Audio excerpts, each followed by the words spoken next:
I am such a big believer in volunteering because it is the only way that you can actually move forward in what you do if you're progressing in something. And that really separates, the mindset of the employee and the business owner, Yeah. because it's just such a different mindset. And unfortunately, right now in our industry, we have so many passion-driven business owner who doesn't understand the difference between the mindset. So we have people who are owning business with the employee mindset, and they are struggling to grow the business because they never learned this part, which is basically some people they are very good with instinct. I think it is such a shame that the apprentices and the younger team members don't have that mindset anymore. And I remember when I was growing up, particularly in the hairdressing industry, people were every Thursday night or Wednesday night, they would have a training night. They were working for free. That was a given.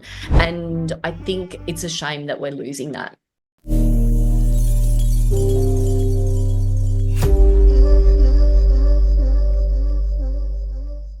Hello and welcome everyone. It's great to be back. I'm Jodie Fielden and I'm here with my work wife, bestie and business partner, Adri Varga. During these podcasts, we share how you can leverage your passion into profit, whether you're a budding entrepreneur, a seasoned salon owner, or someone who's just thinking about starting out. You're in the right place because we've just about done it all, and we're here to share with you that you can too, because it's time to believe your salon or clinic can be everything you ever wanted. Today is a very special episode. It's special for me because we get to sit down with someone I've admired and trusted for almost 15 years. It's my very own skin therapist and longtime friend, Sarah Hudson. Sarah is someone that's very well known in the industry here in Australia.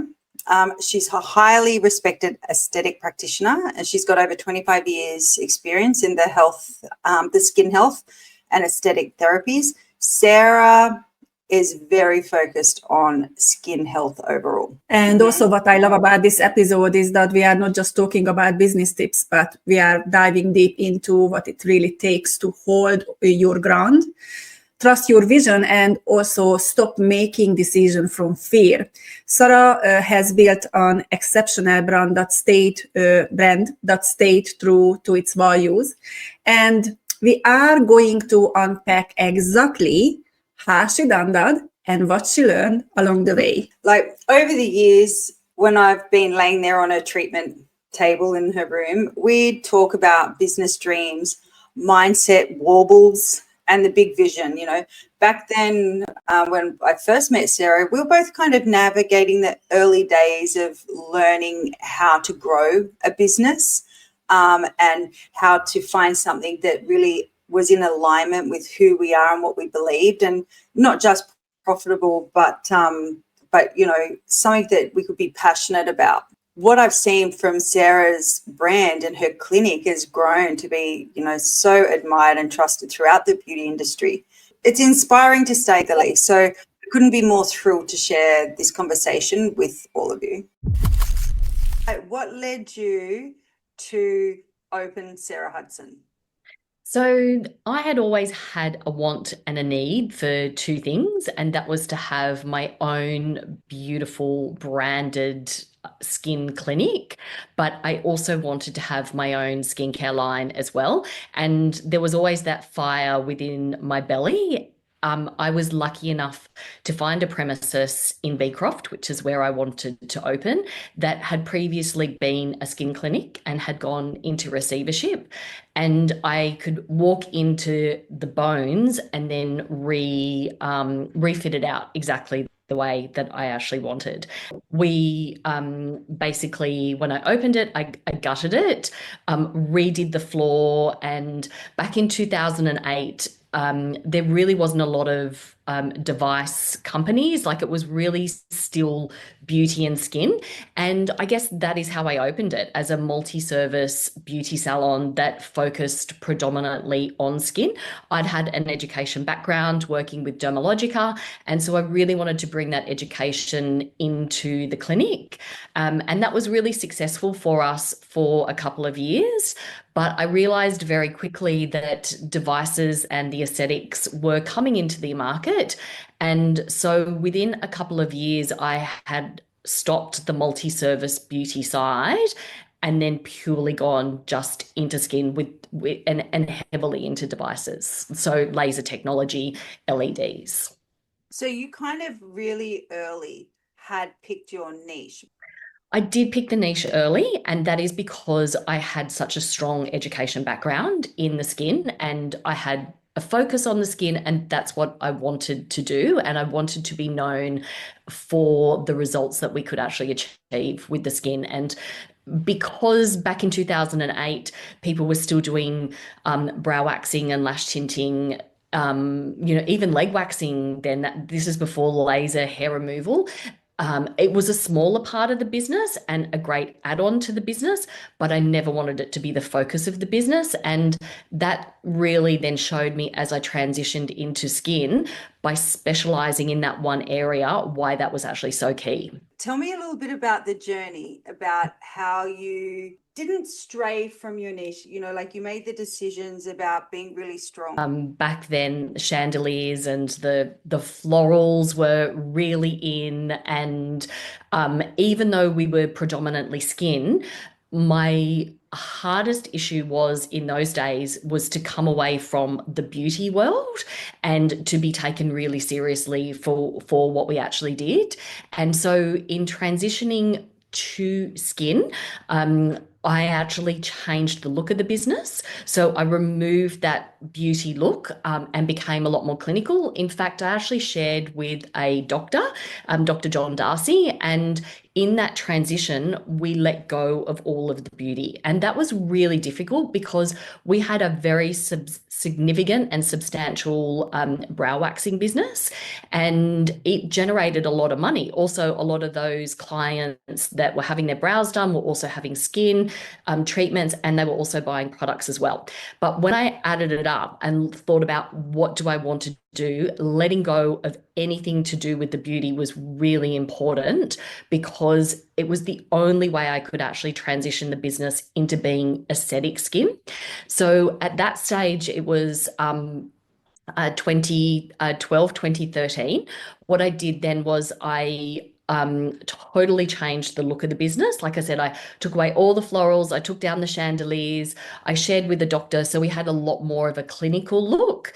And that really started the journey of knowing, yes, I'm actually on the right track. I also invested really heavily in a very substantial and good laser called Cutera, and their speciality was laser genesis and also IPL pigment removal as well. So that was the beginning of the aesthetics journey and just concentrating on my niche.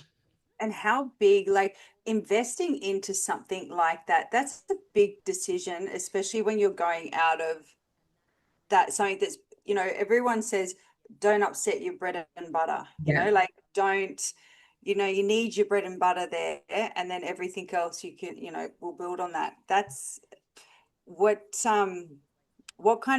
process did you go through to be able to, because that's a giant choice. It was very, very scary. And we obviously had people, our clients, criticize me for that because Beecroft is a local community. So it's a local business.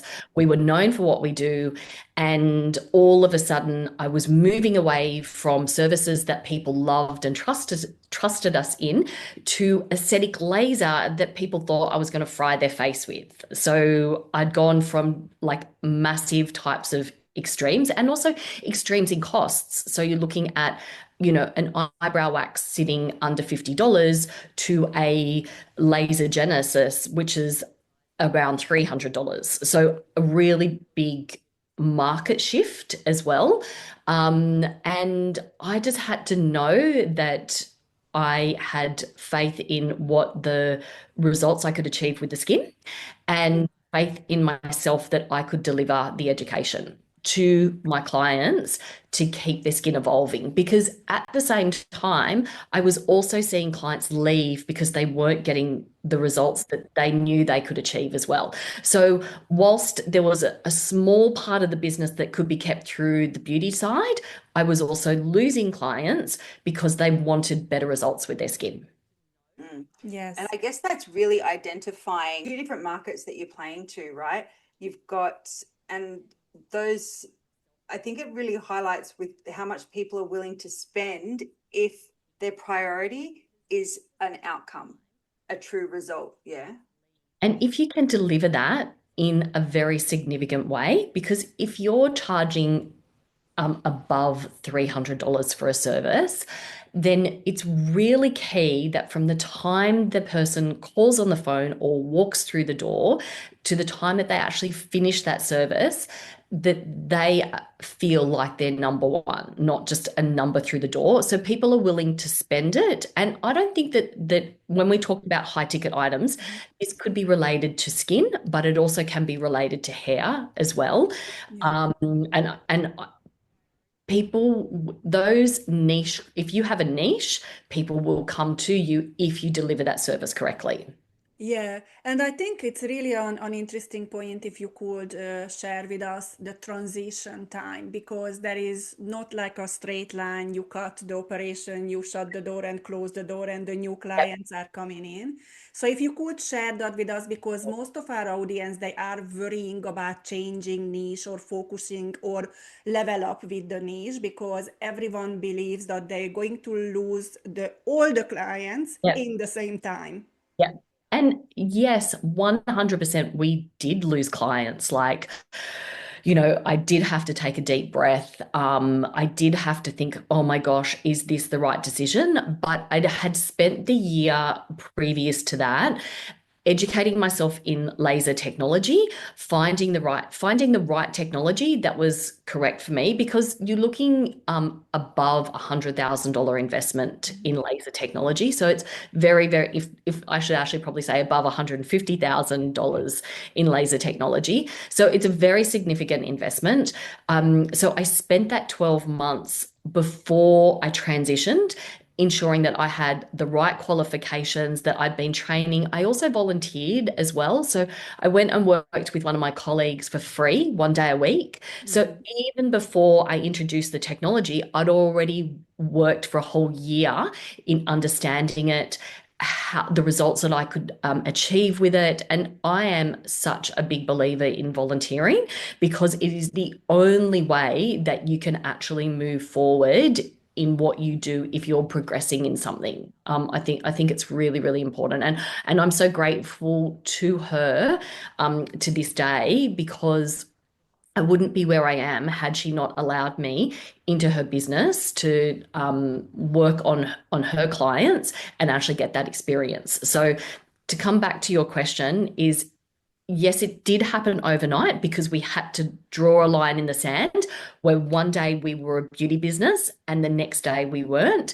But I had spent a year in that transition process as well. So refitting out the clinic, investing in the technology, investing in myself, investing in the education, and making sure I was actually ready as a clinician before I took that next step. And you Yes, know what? absolutely. That really highlights, and I want people to take notice of this, is that everything Sarah has just prefaced what she did was looked at as an investment of her time, an investment of her money, and an investment in her skill and education. And we do have to sacrifice to be Yep. able to do these things. We have to sacrifice something. That's the investment. And I love that you've gone and worked in someone else's clinic, and the payoff for both them and you is that they get someone in helping them generate more income. 100%. And she You're she wasn't paying me. Yeah, and this Yeah. is like what we used to say to our apprentices, right? Yeah. Is that don't expect to be paid for your training, because the payment is the knowledge. The 100%. knowledge that you're going to use for the rest of your career. Stop thinking about, oh, I'm not getting paid for these 3 hours. And as a business owner, we should be remunerating them, because that's the right thing to do. But the people that are learning new skills need to understand the knowledge that they're gaining is valuable. And that is payment in itself, because it's going to generate you hundreds of thousands of dollars over your career. Yeah, and also when I just And I even say to my daughters now, they in their careers, they and they've both done really well and they both will do well because they've both given volunteer time. And they wouldn't be where they are had they not volunteered. Because from a business point of view, we can't always afford to pay someone right from day dot because they just don't have the experience. So I knew going into the other clinic, and it was a clinic not nearby, it was a clinic, an hour and a half's drive away. So it was important. So she knew I wasn't going to, I wasn't going to take any of her clients.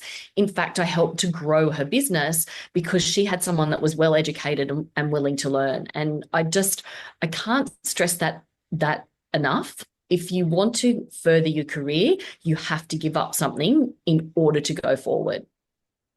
Yeah, and that's really separates, the mindset of the employee and the business owner, Yeah. because it's just such a different mindset. And unfortunately, right now in our industry, we have so many passion-driven business owner who doesn't understand the difference between the mindset. So we have people who are owning business with the employee mindset, and they are struggling to grow the business because they never learned this part, which is basically some people they are very good with instinct what to do, Yep. like say in Hungary, the hair education, you could actually just pay a salon, you paid the salon, so you could get education in the salon, and in 2 years you become the best hairdresser you wanted to be because you were focusing on the education. But what you gave up, you didn't get paid for the salon, you paid for the salon, Yep. and then in 2 years time you were ready and you could easily look after clients. So it's really the mindset, I think, and it's really important. And I think, and most of the people that are listening to the podcast are going to be business owners. And I think it is such a shame that the apprentices and the younger team members don't have that mindset anymore. And I remember when I was growing up, particularly in the hairdressing industry, people were every Thursday night or Wednesday night, they would have a training night. They were working for free. That was a given. And I think it's a shame that we're losing that. Yes, yes. Yeah, and It's the because passion that we business are losing. owners are scared that whoever they're training is just going to take Oh, their knowledge and run away, right? They're just going to use them for their knowledge and disappear. Then they have to train someone else. But they need to remember when they share their knowledge and then they treat their team well, they're not running away anywhere, because 90% of salon, whether they own a clinic or they work in a hairdressing salon, 90% of people that are working for themselves aren't like you, who knew from day one you had a vision, you had a goal, this is what I'm doing. They're doing it because they weren't happy working for someone else. They saw how much the salon was making and go, oh, I'm not getting paid enough. They don't treat me well enough to do this. I'm going to go work for myself. And that's the big majority of business owners that are out there. So having that passion and that goal and being super focused on your own development and having a vision and just sacrificing, doesn't matter what I have to sacrifice, I'm going to get it. and I think that's really true. Like, it's one of the things that I've learned the most as a business owner over the years. And I have had a team member leave and open her own business. Not that great. That's fine.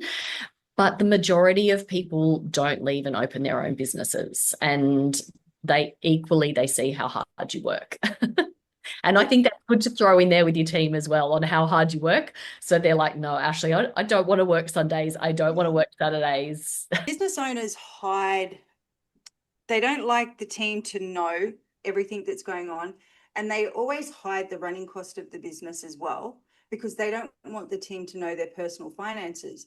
But the problem with that is that they don't understand that the money at the end of the week actually isn't all in your pocket. Oh, exactly right. A lot of the time, some Yeah. weeks, when business owners first start working with us, the team are getting more money than they are. They just get whatever's left over at the week, if anything, or they're out of pocket. So, having that transparency about, it's not all rainbows and sunshine. I'm not sitting back here drinking lattes all day. No, and in fact, someone asked me what was the biggest change why did my business have the biggest growth? And I said to her, I actually work Sundays for a year. Mm-hmm. Like not with clients, but I actually worked on the business and it was a big sacrifice. I was lucky both the girls were, in high school studying, everyone in the house was studying on a Sunday, and that's what we did for a year. And that was really, really significant in the business growth. Yeah, so thank you very much, Sarah, for all the wealth of informations, and we definitely going to reach out to you for the future. And out there for our audience, if you have any questions, please feel free to comment. And if you have any questions to Sarah, we are going to pass those questions to Sarah, and we're going to make sure that we're going to follow up everything for you. Yeah, and it might be nice, we can even do, if we get like some significant questions, we can get back on a podcast and then answer all of those questions as well. So happy to do that. Oh, that's amazing. That would be really great. Thank you very much, Sarah. Thank you for your time. Thank you. Okay. Bye. Bye. Bye. Bye. Bye. Bye. Bye.